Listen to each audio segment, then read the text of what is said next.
यानंतर एक breaking news आपल्याकडे येते ती म्हणजे लिफ्टमध्ये अडकून एका चिमुरडीचा मृत्यू झाल्याची धक्कादायक घटना उघडकीस आली आहे।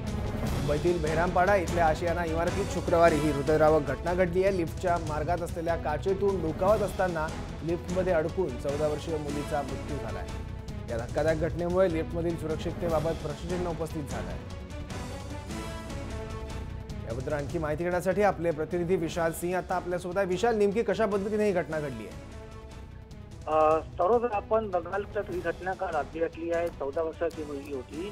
तो लिफ्टचा एक मेन गेट असतो, ते मेन गेटची छोटीशी विंडो असते, ती विंडो नेहमी पॅक असते, पण ह्या बिल्डिंगची जी इमारत होती त्याची जी लिफ्ट होती त्याच्यावरची विंडो उघडी होती आणि 14 वर्षाची मुलगी त्या विंडोमधून डोकावून बघत होती की लिफ्ट येते आहे की नाही। आणि तीच वेळी वरून लिफ्ट आली आणि त्याचा लक्ष वरती नव्हता, ज्यामुळे घटना घडली आणि त्या मुली जागीच ठार झालेली आहे। सध्या निर्मल नगर पोलीस संपूर्ण घटना तपास करते आहे आणि जो ही बिल्डिंग आहे ती एसआरची इमारत आहे, तिथे ती राहत होती। सौरव, खूप धक्कादायक घटना आहे विशाल ही, पण या संदर्भात आता लिफ्टमध्ये लहान मुलांच्या प्रवेशासंदर्भात काही उपाययोजना करण्यात येतात का? त्या संदर्भात सोसायट्यांमध्ये सुद्धा काही नियमावली तयार होते का?